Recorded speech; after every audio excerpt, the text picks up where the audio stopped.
Hello बच्चों, नमस्कार। स्वागत है आपका अपने परिवार अंकित एजुकेशन अड्डा पर। आज हम बात करने वाले हैं 26 दिसंबर की करंट अफेयर के बारे में। और सारे जो क्वेश्चन हैं वो आपके हैंड रिटेन नोट्स के माध्यम से मिलेंगे और कुमार गौरव सर द्वारा जो फूल पत्ती वाली क्लास में कराया जाता है वो सब कुछ आपको डिटेल विथ डिटेल मिलने वाला है। ठीक है, तो आप लोग बताइएगा कैसा लगा है वीडियो, बस आपको अंत तक जरूर देखना है। यहाँ पर पहला क्वेश्चन है, आपसे पूछा गया था कि हाल ही में ग्लोबल फूड सिटी रैंकिंग 2025-26 में किसे शीर्ष स्थान मिला है।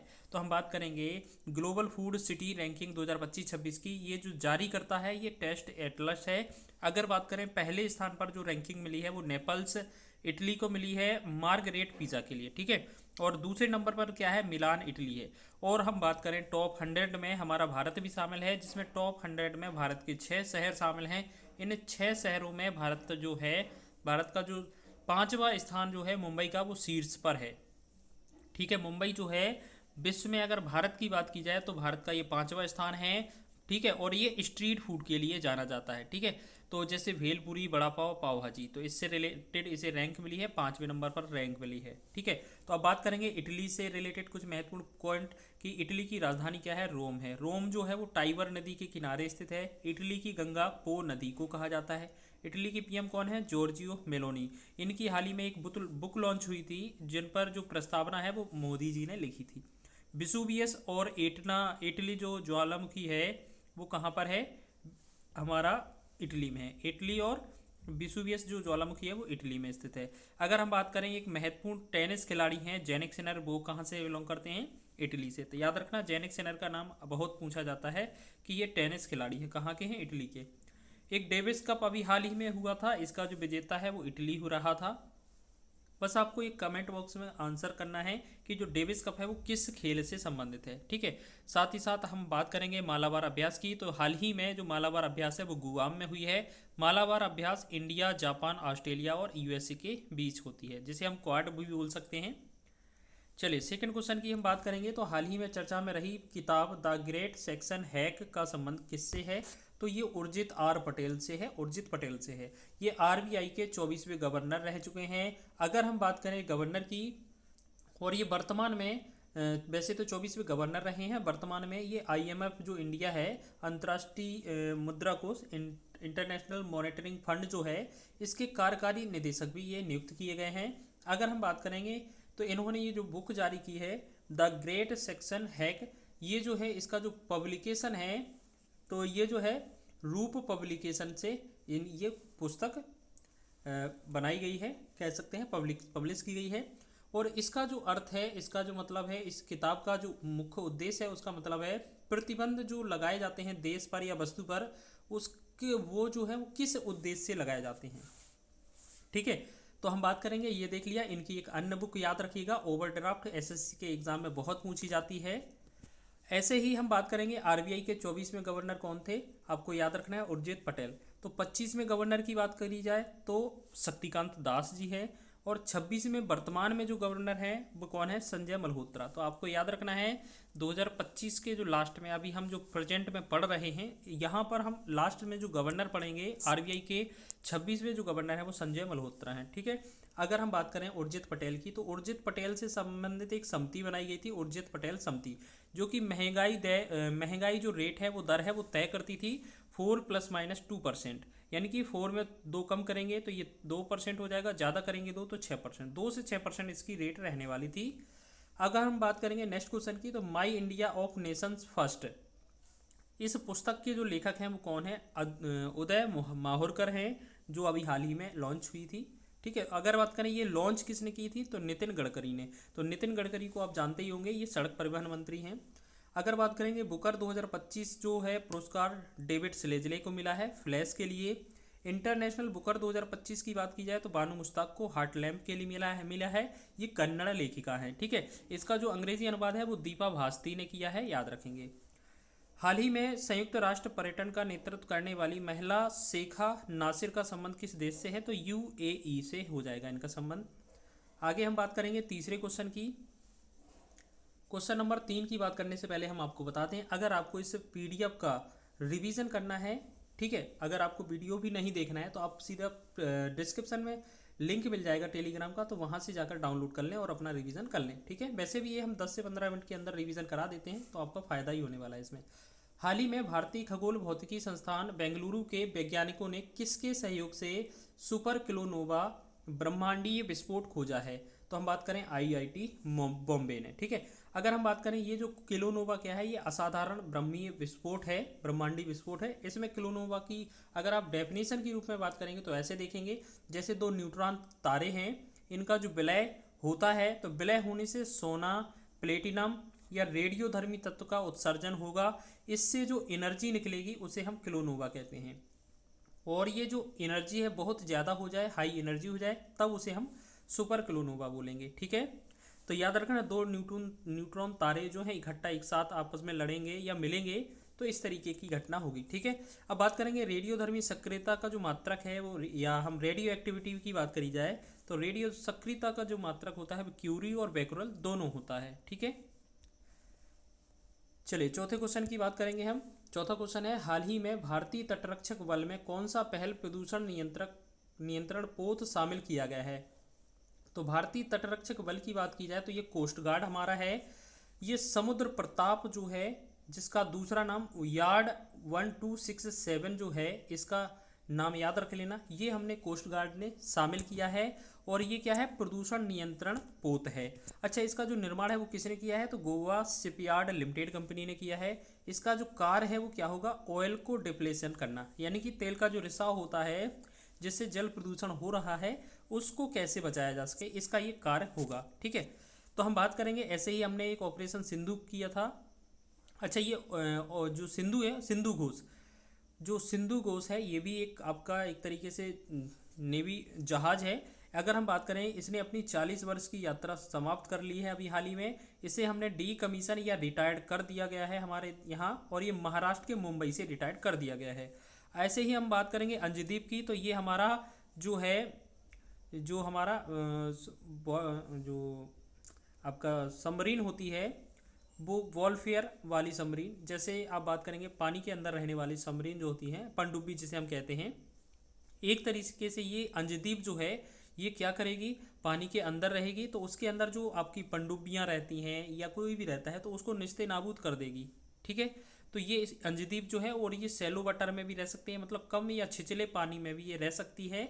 तो इस तरीके से ये हमने डिज़ाइन किया है, तो ये हमारे फ़ायदे के लिए बात है। ठीक है, अब हम बात करेंगे आईसीजे, जो हम बात करेंगे आईसीजे की बात करें इंडियन कोस्ट गार्ड की, तो ये 1 फरवरी 1970 में इसकी स्थापना होती है।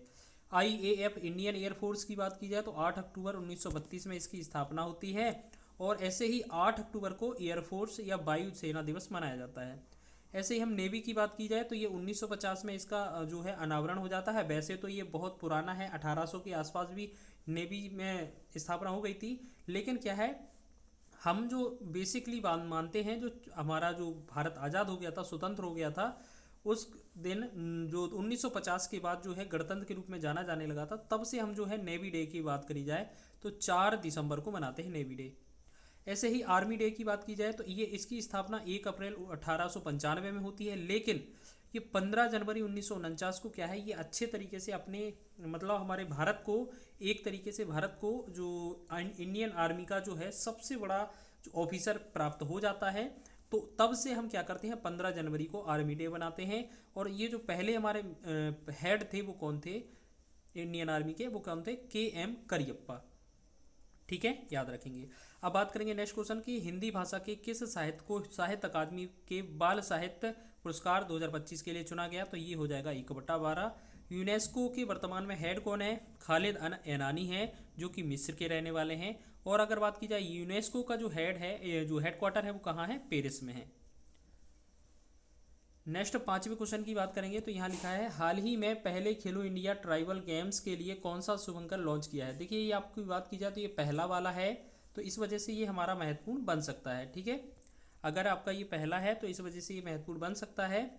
तो हम बात करेंगे पहला जो इसका खेलो इंडिया ट्राइबल गेम्स है, इसका जो शुभंकर है वो क्या है? मोरवीर है। और बात करेंगे ये जो होस्ट है वो बिलासपुर करेगा, छत्तीसगढ़ में। BR यादव स्टेडियम में ये होने वाला है छत्तीसगढ़ में, और इसमें 7 खेल शामिल होने वाले हैं। तो ऐसे ही 4 यहाँ पर या 5 यहाँ पर महत्वपूर्ण प्रश्न है, कहीं ना कहीं आपको ये एग्जाम में देखने को मिलेंगे। जैसे 7वां खेलो इंडिया यूथ गेम्स 2025, तो इसका जो शुभंकर था गज सिम्हा था। ये बिहार ने होस्ट किए थे, इसमें पहले स्थान पर महाराष्ट्र आया था। 5वां खेलो इंडिया यूनिवर्सिटी गेम्स की बात की जाए 2025 की, तो ये खम्मा गढ़ी, इसका जो शुभंकर था ये राजस्थान में पहले स्थान पर, मतलब ये राजस्थान ने होस्ट किया था। तो आपको ये बताना है कमेंट बॉक्स में आंसर कि ये जो खेलो इंडिया यूनिवर्सिटी गेम्स है इसमें पहले स्थान पर कौन थी। माउली शुभंकर की बात की जाए तो जो माउली शुभंकर है ये नेशनल गेम जो 38वें उत्तराखंड में हुए थे उसका शुभंकर था। ठीक है, इसमें जो पहले स्थान पर था वो सेवाएं या सर्वसेज पहले स्थान पर रही थी। 2026 का जो FIS जिसे हम हॉकी विश्व कप कहते हैं, ये इसका जो आयोजन है वो नीदरलैंड और बेल्जियम में होगा। 13वां जो अंतर्राष्ट्रीय पर्यटन मार्ट का उद्घाटन है वो सिक्किम में होगा, और सिक्किम में किया गया, और जो है गजेंद्र सिंह शेखावत केंद्रीय मंत्री के द्वारा किया गया। नेक्स्ट हम बात करेंगे क्वेश्चन नंबर 6 की। तो यहाँ क्वेश्चन नंबर 6 है कि हाल ही में किस उच्च सदन में भागवत गीता वेदांत योग को धार्मिक मानने से इनकार कर दिया है। तो ये मद्रास हाई कोर्ट ने। तो मद्रास हाई कोर्ट की बात की जाए तो अभी वर्तमान में इसके हेड जो मुख्य न्यायाधीश हैं वो कौन है, चीफ जस्टिस जो हैं जस्टिस जो हैं GR स्वामीनाथन है। ठीक है, ये हाल ही में चर्चा में भी रहा था। ठीक है, अगर हम बात करें इसमें जो धार्मिक विज्ञान को ना मानते हुए, ये मतलब जो है ये सभी ने कहा कि ये धार्मिक नहीं है, किसी भी धर्म एक का नहीं है। ये क्या है, एक तरीके से नैतिक विज्ञान है या मोरल साइंस है, जो कि हर एक धर्म को यहाँ पर सभी मतलब इसमें क्या है, हर एक धर्म को जो बातें बताई गई हैं ये हर एक धर्म को पालन करनी चाहिए और उससे उनका भला ही होगा। ठीक है, चलिए तो हम बात करेंगे नेक्स्ट। जैसे ऐसे ही उन्होंने गीता को, भगवत गीता हो गया, वेदांत और योग, इन सभी को क्या है एक तरीके से मानव जीवन के लिए उपयोगी बताया है, ये किसी धर्म विशेष का लिए नहीं बताया है। ठीक, मिश्रित संस्कृति का संरक्षण, इसका बढ़ावा देना जो है वो कौन सा मौलिक कर्तव्य है। तो आपको पता है मौलिक कर्तव्य हमारे कहाँ से लिए गए थे, पूर्व सोवियत संघ से लिए गए थे। 51A में हमारे मौलिक कर्तव्य हैं। तो आपके इसके कौन से केस में आपको पता है कि मौलिक कर्तव्य की संख्या 11 है। तो ये किस में लिखा है कि मिश्रित संस्कृति का संरक्षण या बढ़ावा देना, ये किस मौलिक कर्तव्य में लिखा है। तो ये है 51A का F यानी कि 51A(6) जो है यहाँ पर ये लिखा है। हाईकोर्ट की स्थापना है वो 1861 के अधिनियम के तहत होती है, और पहला जो हाईकोर्ट है वो 1 जुलाई 1862 में स्थापित होता है, कलकत्ता हाईकोर्ट। बिहार विधानसभा चुनाव अभी हाल ही में हुए हैं, और यहाँ पर मतदान का पूछा जाए तो 67.13% मतदान हुआ है। 243 सीट पर ये चुनाव हुए हैं। नीतीश कुमार जी यहाँ के CM 10वीं बार बने हैं। हाल ही में किस राज्य के सोनापुर और पुरी समुद्र तटों को ब्लू फ्लैग वैश्विक मानक मिला है। तो ये उड़ीसा हो जाएगा। और एक चीज़ और याद रखना, जो पुरी है इसे हम गोल्डन बीच के नाम से भी जानते हैं। क्वेश्चन नंबर 7 की बात करेंगे तो हाल ही में राष्ट्रपति भवन में ओल चिकी लिपि में संविधान जारी किया गया है। इसका संबंध किस भाषा है। तो ये संथाली से। तो आपको कुछ हिस्ट्री बता दें हम यहाँ पर कि जो संथाल लोग थे वो कहाँ, झारखंड में रहते थे। अगर हम बात करें लिपि जो है ओल चिकी लिपि जो है, इसके जनक पंडित रघुनाथ मुर्मू थे। द्रौपदी जो मुर्मू है, राष्ट्रपति द्रौपदी मुर्मू जो हैं वो कहाँ की थी पहले, ये झारखंड की पूर्व राज्यपाल रह चुकी हैं। और झारखंड में सर्वाधिक संथाल जनजाति निवास करती है, और इसी वजह से ये जो संथाली भाषा में ये संविधान जारी किया गया है। कानून मंत्री वर्तमान में कौन है, अर्जुन राम मेघवाल हैं। अगर हम बात करेंगे 92वां संविधान संशोधन 2003 की बात करें तो इसमें 4 भाषाओं को जोड़ा गया था, बोडो, डोंगरी, संथाली, मैथिली। और जो भाषाएं हैं वो अनुसूची 8 से संबंधित हैं भाषाएं, और इसमें 22 भाषाओं का उल्लेख मिलता है। तो भाग 17 में राजभाषा का उल्लेख किया गया है। शास्त्रीय भाषाओं की संख्या बात की जाए तो 11 हो चुकी हैं, पहले 6 थी, अब 5 ऐड हो चुकी हैं। 5 कौन कौन सी जोड़ी गई हैं, जैसे असमिया, बंगाली, प्राकृत, पाली और मराठी जोड़ी गई हैं। ठीक है, तो ये चीज़ भी आपको याद रखना है। चलिए, जैसे हम बात करेंगे अंबाजी मार्बल जो GI टैग है वो किसे मिला है, गुजरात को। राष्ट्रीय गोपाल रत्न पुरस्कार 2025 के तहत किसे देसी गाय भैंस पालन में सर्वश्रेष्ठ डेयरी किसान का अवार्ड मिला है। तो अरविंद यशवंत पाटिल को मिला है। क्वेश्चन नंबर 8 की बात की जाए तो हाल ही में पुरुषों के लिए क्रिकेट में सबसे तेज 150 रन और सबसे कम उम्र के लिस्ट क्रिकेट में शतक लगाने का रिकॉर्ड किसने बनाया है? तो ये वैभव सूर्यवंशी हो जाएंगे। AB डिविलियर्स का जो रिकॉर्ड है इन्होंने ब्रेक कर दिया है। हाल ही में ड्रग तस्करी वाले जहाज के विरुद्ध ऑपरेशन सदर्न स्पीयर किसने लॉन्च किया? तो USA हो जाएगा। इंद्र अभ्यास 2025 की बात करें तो ये भारत रूस के बीच होता है। इसका जो आयोजन है वो राजस्थान में किया गया। रूस के राष्ट्रपति कौन है? व्लादिमीर पुतिन हैं।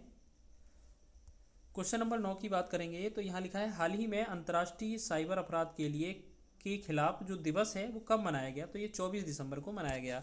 ये पहली बार 2025 में मनाया जा रहा है, पहली वर्षगांठ है। इसे 2024 में UN महासभा द्वारा स्वीकार किया गया था। UN महासभा का कौन सा सत्र चल रहा है? 80वां, जिसके जो UN महासभा के जो हेड हैं वो कौन है? एला वेरा है। ठीक है, एना बेला है। अगर हम बात की जाए इसका जो दिवस है इसका उद्देश्य क्या रहा है? तो ये साइबर क्राइम को रोकना है, धोखाधड़ी को रोकना है। 24 दिसंबर को अन्य देख लीजिए, जैसे राष्ट्रीय उपभोक्ता संरक्षण दिवस मनाया जाता है। क्यों? क्योंकि 24 दिसंबर 1986 को ये क्या है, एक एक्ट पारित हुआ था, उपभोक्ता संरक्षण अधिनियम। 26 दिसंबर की बात की जाए तो वीर बाल दिवस मनाया जाता है। एक नोट याद रखना, प्रेरणा स्थल जो स्मारक है यहाँ पर लखनऊ में 3 मूर्तियाँ बनाई गई थी। ये कल का प्रश्न था, इसमें थोड़ा मिस्टेक हो गया था सर से कि इसमें जो 3 मूर्तियाँ थी वो किसकी थी? अटल बिहारी वाजपेयी, श्यामा प्रसाद मुखर्जी और पंडित दीनदयाल उपाध्याय। वो गलती से मदन मोहन मालवीय बता दिया गया था, तो आप उसको अरेंज कर लेना, करेक्शन कर लेना।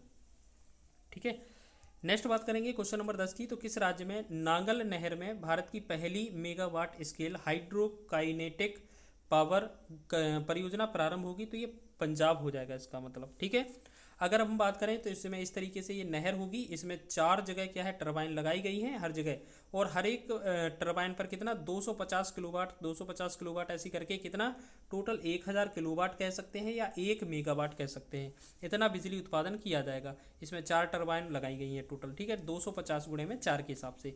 और इसका जो बिजली का जो रख रखाव या देखना या खर्च करना या ये बताएगा कि कहाँ भेजना है, तो ये कौन कर रहा है? तो भाखड़ा ब्यास प्रबंधन बोर्ड। और इसने जो चार्ज करा है अपना बताया है कि 3.39 रुपये प्रति यूनिट के हिसाब से इसका जो खर्चा बताया जा रहा है, इसका यूज़ वाला खर्चा, मतलब आगे जो बनने के बाद यूज़ होगा तो इस तरीके से खर्चा लिया जाएगा। भाखड़ा नागल बांध की बात की जाए तो अब यहीं पर हम देख लेते हैं। तो ये सतलुज नदी पर पंजाब में है और सेकेंड हाईएस्ट ये भारत का बांध है। पहला सबसे ऊंचा बांध कौन सा है? फर्स्ट हाईएस्ट की बात की जाए तो टेहरी बांध है भागीरथी नदी पर, यूके उत्तराखंड में। अगर हम बात की जाए बांध को या बहुउद्देशीय नदी परियोजनाओं को आधुनिक भारत के मंदिर कहा था, तो किसने कहा था? नेहरू जी ने। स्पार्क 4.0 जो योजना है वो आयुष मंत्रालय ने चालू की है। देश की पहली हाइपरसोनिक मिसाइल कौन सी है? तो ध्वनि है। तो इस प्रकार हमने क्या है, सभी महत्वपूर्ण क्वेश्चन हमने कवर कर लिए हैं जो आज की क्लास में आपको कराए गए थे।